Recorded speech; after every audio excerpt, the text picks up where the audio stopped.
Victory Monday, Broncos country, 24-7 over the Chargers. Welcome on into the Broncos Breakdown by Chat Sports. Matthew Peterson here, recapping the win a little bit yesterday, following up with some injury news after the win, looking at an updated AFC Playoff Picture, and a whole lot more on today's show.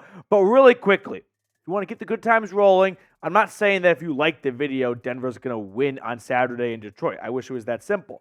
But I'm not saying that. So why jinx it, right? If you're superstitious or even a little bit stitious, hit that thumbs up button. But let's start things off with some injury updates here, as Quinn Meinerz was one of the few players to suffer an injury during the win on Sunday. He actually stayed overnight in an LA hospital after being checked for an irregular heartbeat.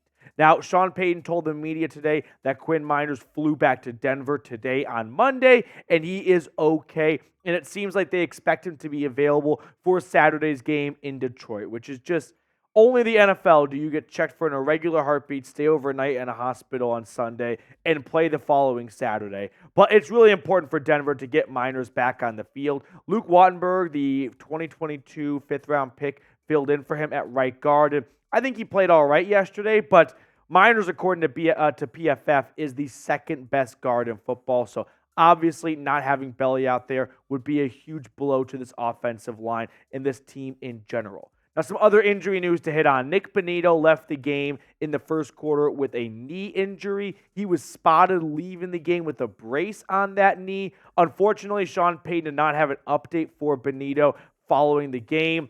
Now, Denver's pass rush this year and this team in general has gotten way better since Frank Clark and Randy Gregory left. I mean, Denver as a team is 6-1 since those two guys got out of town, but they don't have a ton of depth at pass rusher, right? Baron Browning, Jonathan Cooper, and Nik Bonitto, and Zach Allen at DN have sort of been the four-man rotation at that spot. And thankfully, over the last 7-8 games, they have all been healthy ever since Baron Browning came back from his offseason knee injury. But now they are facing their first real injury at that spot. So fingers crossed Bonitto does not miss much time at all, but we'll keep you guys apprised with more updates throughout the week. Now, speaking of this upcoming game and hopefully Bonitto's availability, big game on Saturday. I mean, I was talking to our resident Lions fan in the office, and he put his confidence level at this game at a 5. And I'm a little bit queasy-ish. I was much more confident about the Chargers game compared to the Lions game because Jared Goff has been a disaster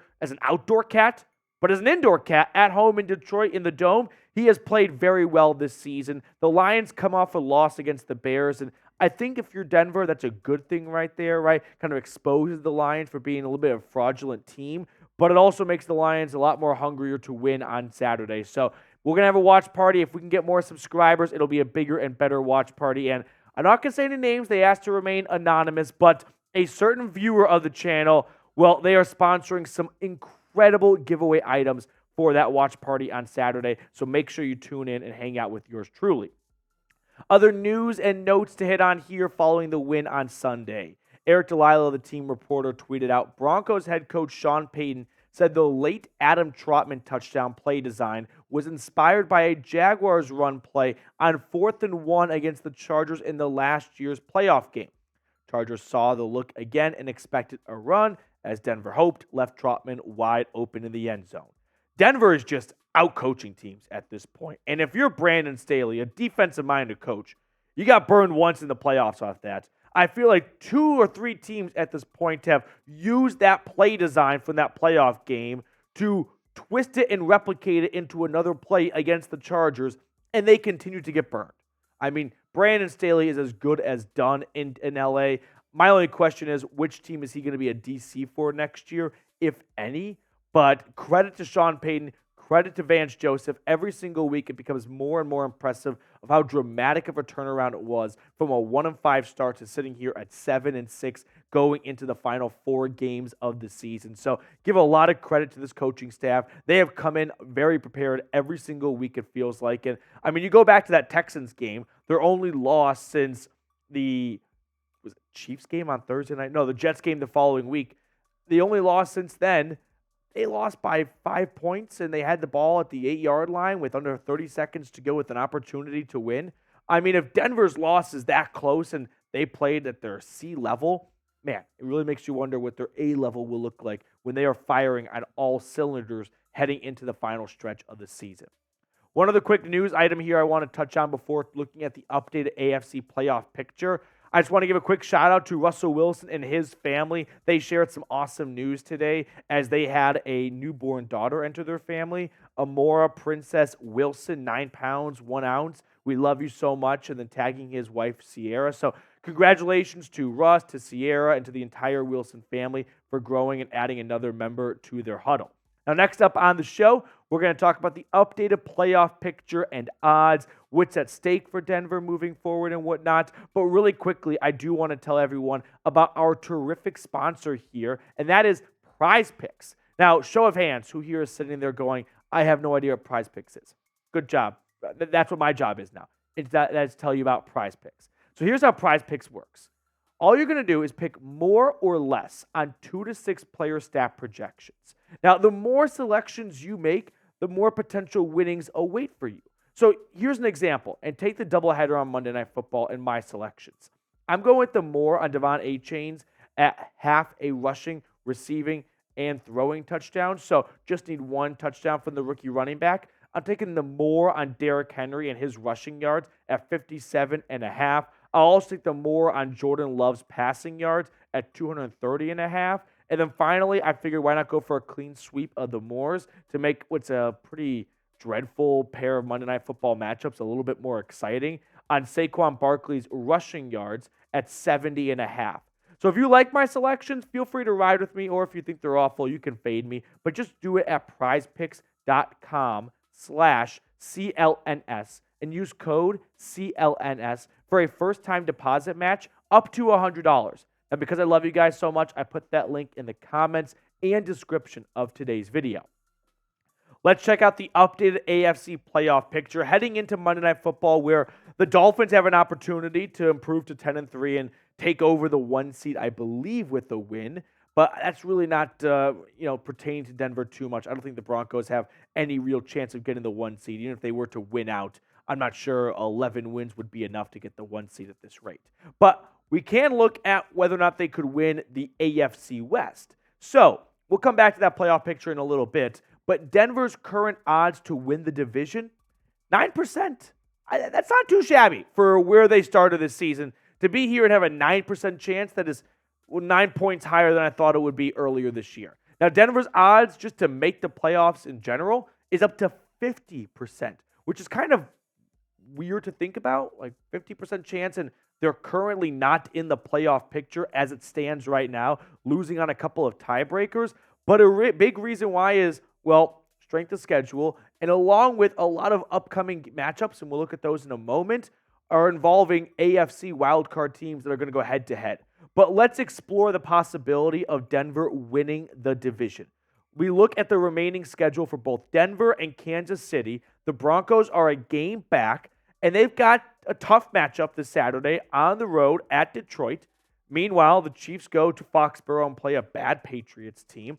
Then the Broncos play that bad Patriots team. But then the Chiefs play the Raiders, and the toughest game remaining is probably going to be the Bengals game, and that one is at home. I don't expect the Chargers to have Justin Herbert for Week 18. I think he's going to get finger surgery, and that's probably going to do it for him for the rest of 2023. So while Denver and Kansas City both have relatively easy-ish schedules coming up, they both get to play the Patriots and the Chargers and the Raiders. Denver's got to play at Detroit. Kansas City gets to play a Joe Burrow-less Bengals team, and Kansas City's got a 1-game lead. And if it comes down to head-to-head, well, they split there. So then we move on to division record. And Kansas City, if they sweep the Raiders and the Chargers, they will go 5-1 in the AFC West. Whereas Denver, if they win out their remaining division games, they'll go 4-2, and then the tiebreaker goes to Kansas City. So the Broncos are just 1 game back. They're basically 2 games back in my eyes. So I don't think they're going to win the division, unfortunately. Now, looking at the remaining 7 and 6 teams, all competing for those last 2 wild card spots right behind the Cleveland Browns, who are actually 8 and 5, The Browns have the 21st ranked schedule. The Steelers have the 8th. This is the order they are in at the wild card standings right now. The Colts are 17th in strength of schedule. The Texans are 22nd.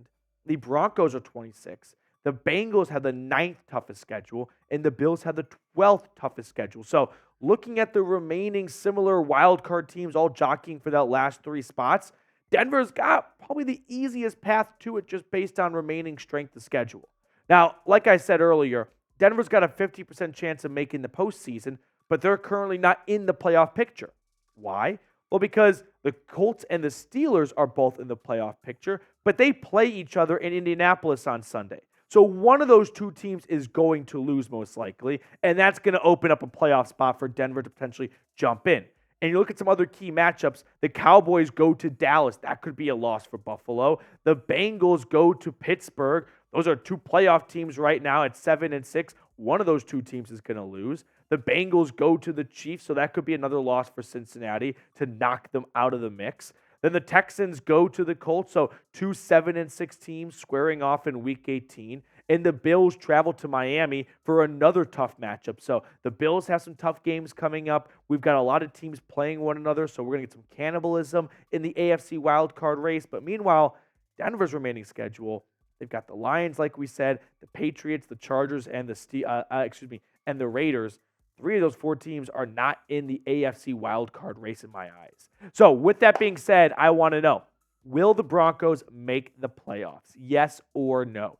Chime in for me down below in the comment section. Be honest with me. I think Denver is going to make the playoffs. I said before the Chargers game that looking at the last 5 games of the season, 3-2 can get you to 9 or 10 wins at that rate, and that will be enough to get you in. I think Denver is going to punch their ticket into the postseason. Now, speaking of the postseason, we do have to have a conversation about Russell Wilson and his play because, once again, the box score looks good, and Russ did play pretty well. Like, the interception really wasn't on him in my eyes. I do love the offense of F it. Cortland Sutton is down there somewhere, and it's worked 10 times this year, so if it ain't broke, don't fix it. But when you look at Russell Wilson's season stats as a whole, completion percentage, check the box, touchdowns, check the box, 8 interceptions, that's okay. But 2,600 yards, and we played 13 games. I mean, Russell Wilson's averaging a little over 200 yards a game. Here's my stance on Russ's play, as the fan base seems to be a little bit split, right? You've got one half going, Denver 7 and 6. Russ has 20-plus touchdowns, 10 fewer interceptions. What are you guys crying about? He's playing well. And yeah, you're not wrong. And I think that Russell Wilson is playing well enough to get this team into the playoffs. They've got really good defense and really solid special teams. And if that's what you want to do, there's no harm in that. Like, no one's going to be mad if you wanted to make the playoffs this year. That's a big step of progress. But if Denver wants to compete in the playoffs, like if they want to actually make some noise at the big dance, as opposed to just being invited to the dance, then we need to see Russell Wilson improve. Because the effort, Cortland Sutton is down there somewhere offense, it's working right now, and it's worked a lot this year, but my suspicion is in January, teams might catch on a little bit, and that might not be available as much as Russ needs it to be to get the points on the board. So Russell Wilson, I think, does need to pick up his play if this team is looking to be a winner in January. But for getting to the playoffs, Russell Wilson is absolutely doing enough right now to have this team get to the AFC playoffs.